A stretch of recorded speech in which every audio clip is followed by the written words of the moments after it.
Hello friends and welcome back to the channel. On today's episode I'm going to be building this RAMCHARGER AA fuel dragster from MPC.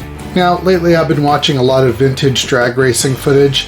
I grew up watching drag racing, I've always loved it, and I just love the cars, and I picked this one up quite a while ago, and it's just been sitting in the stash, and I thought, you know what, I'm going to build this one this time.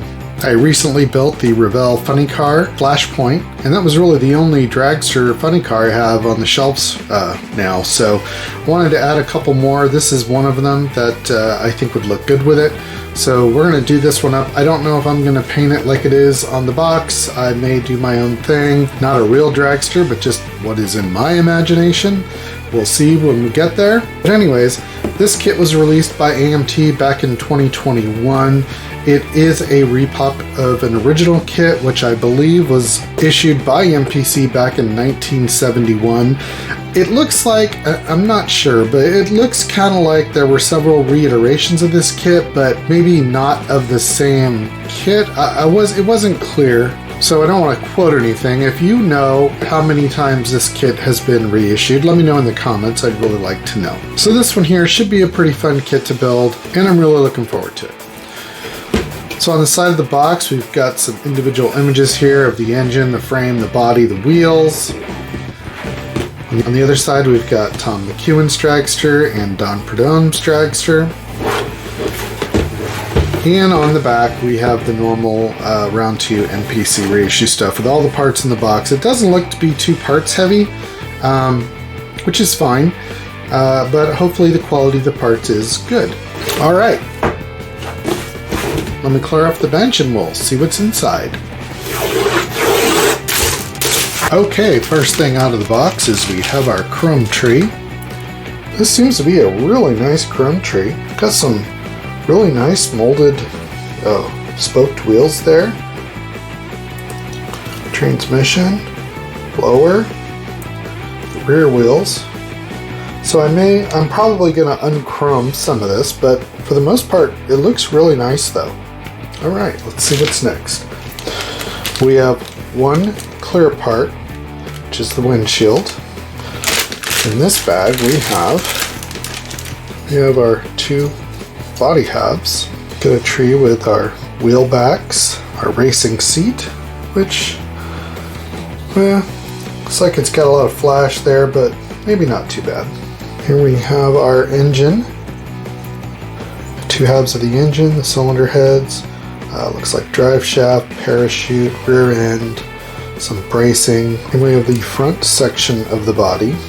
Doesn't look too bad. There'll be some cleanup, but that's typical on these. And we have our frame. Frame looks pretty nice, not bad. There'll be some cleanup there, but hopefully the frame goes together well and goes together straight. Okay, so those are the parts for our dragster. Alright, so I'm going to grab some tools and clean off the bench and get to the build.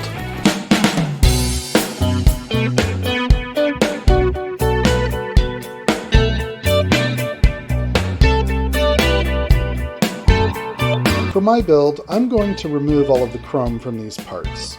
To do that, I'll soak them in some super clean degreaser. You can get this stuff at many big box stores. It's not very expensive, but it does do a great job of removing chrome from parts.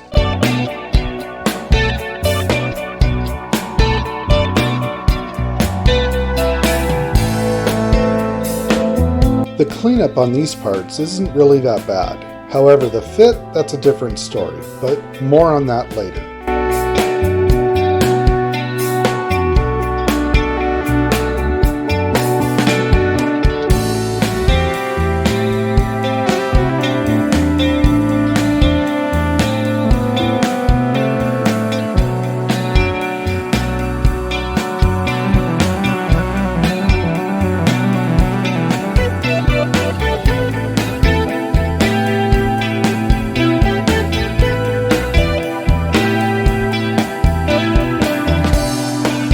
After soaking these parts overnight in the super clean degreaser, it has completely removed the chrome from the parts.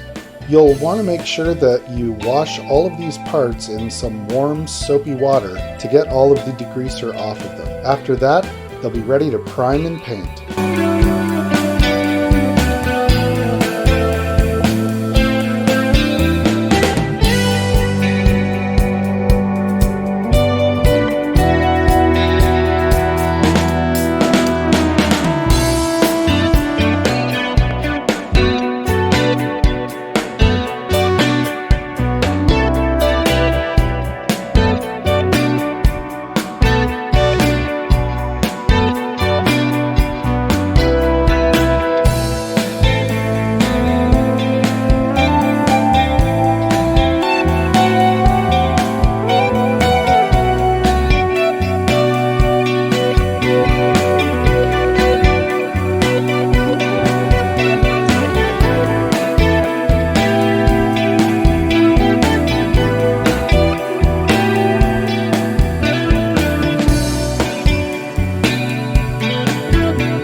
Hey friends, just interrupting the build process for a moment. So I had an issue and I lost some footage of some parts that I was building here. So I just wanted to catch you up on where I'm at. The frame is together, and I will say this can be very tricky. So you're going to want to take your time, and you're going to want to just, check out the instructions very carefully, go over them several times. The frame does go together okay, and once it is together, it's pretty strong. However, getting it to lay flat and line everything up was, like I said, kind of tricky. Not impossible, just kind of tricky, so you're going to want to watch that.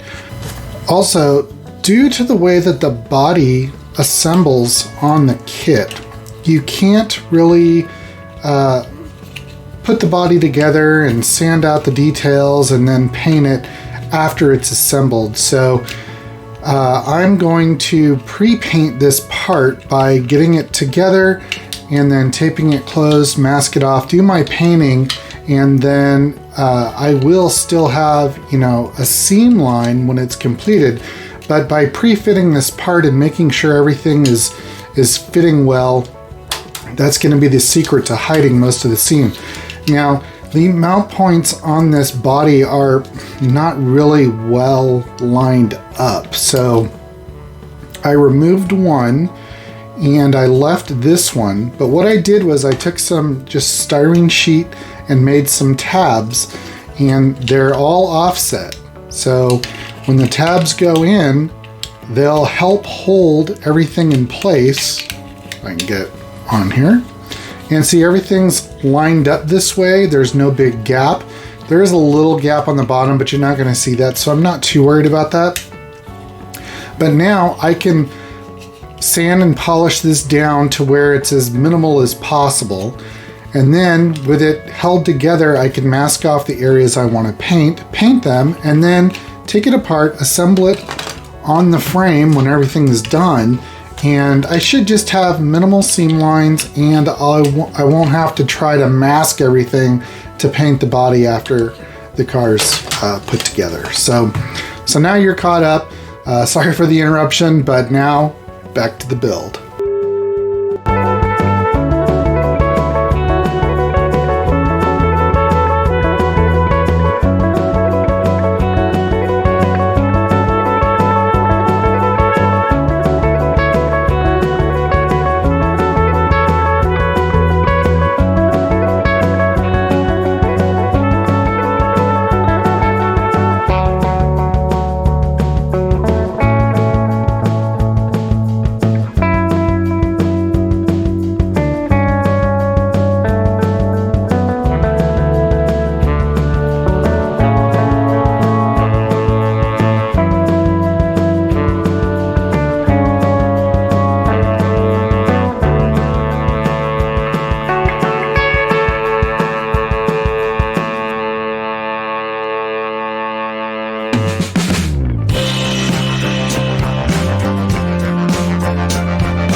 the blower, I'm dry brushing on some aluminum. This will help bring out a lot of detail in it and will give it a more realistic look.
I'm using Tamiya's black Panaline accent color to help bring out some details in these small parts.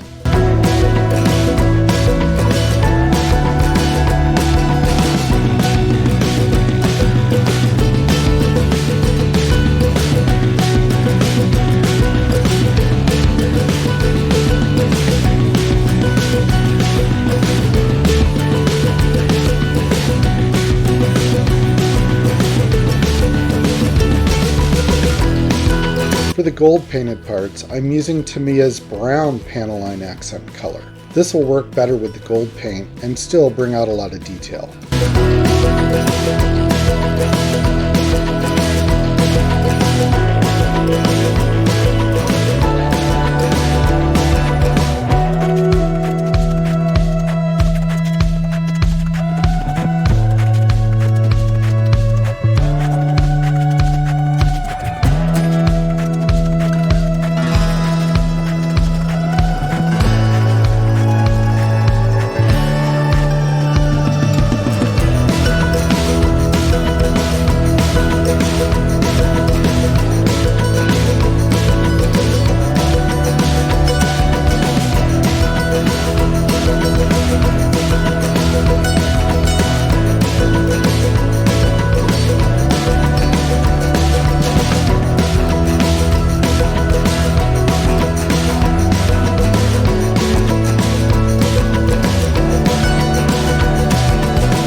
And here we have it, friends, the RAMCHARGER AA fuel dragster from MPC. Now, as you all probably figured out from the thumbnail image, this kit was a huge fail.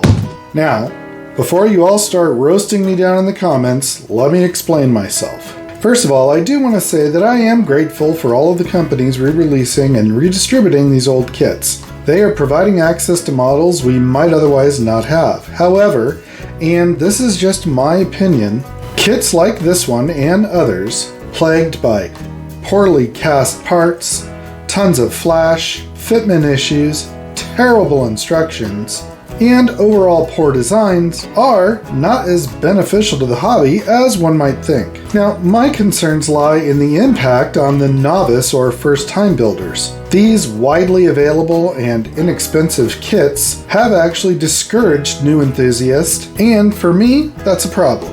Now, in today's world, people have an abundance of distractions and opportunities for other forms of enjoyment. When I was a kid, dealing with a challenging model kit was my primary source of enjoyment. Despite the disappointments and frustration, I kept coming back for more because, well, let's face it, there just wasn't as many options back then. Now, fast forward to today, and individuals don't need to work as hard to build a model kit just for fun. They will simply spend their money and their time elsewhere. Now, while kits like these are manageable for an experienced model builder, they can definitely turn off newcomers to the hobby. In today's era of advanced design technologies and injection molding processes, such subpar kits shouldn't be marketed to those new to the hobby. It is often felt, to me, like companies were prioritizing quantity over quality.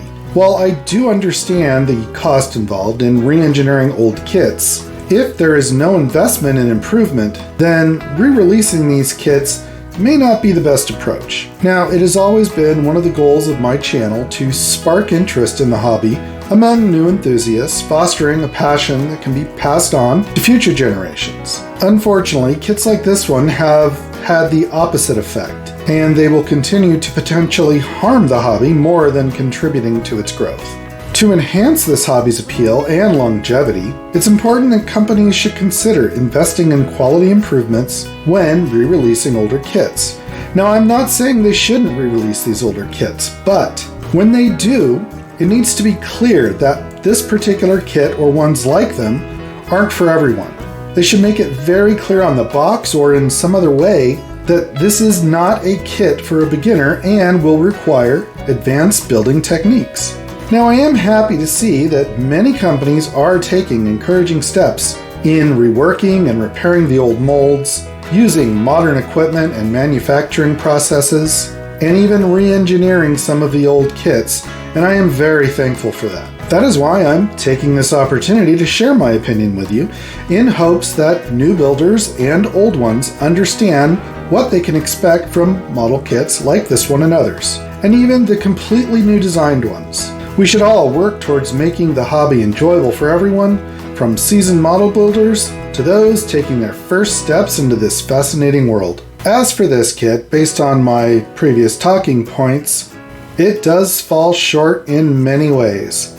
However, because I was well aware of this kit's shortcomings, I was prepared for a somewhat challenging build, and let's just say I wasn't disappointed. So for my version of this kit, I decided to build it kind of an old school dragster kind of a way, not particularly like the ones depicted on the box. I wanted to do my own custom paint scheme and my own layout of the decals, and for all intent and purposes, I like how it came out. And as with a lot of these kits, even though you try very hard to put them together properly, and I am a somewhat experienced model builder, sometimes things just happen, like, well, as you can see, not all four wheels sit squarely on the ground. Now, I did try to make sure when I was building the frame and setting the suspension that everything was lined up, and as far as I could tell initially it was, but unfortunately this is just one of those things that happens. Now, I'm sure I could fix this, but it's probably not going to bother me that much. It still looks good and it'll look good sitting on the shelf.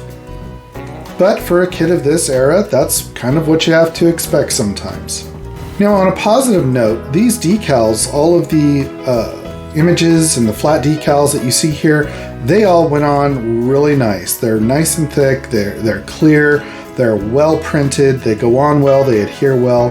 However, these larger decals, they are also rather thick, and because of that, they do not form to the contour of the body at all. It took a lot of setting solution and a lot of patience. One thing I would suggest if you're gonna build this kit and use these decals is actually cut these into individual stripes. It'll lay down a lot easier and thin them out. Also on this one, they don't include a hole on the decal for the fuel fill. So once you get the decal in, you're gonna have to cut that hole out carefully and get the decals to sit on.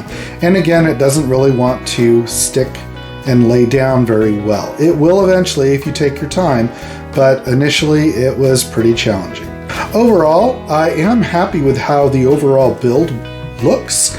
I like how this one looks, and like I said, it will look great on my shelf in my collection, and that's great for me, and that's what I was shooting for.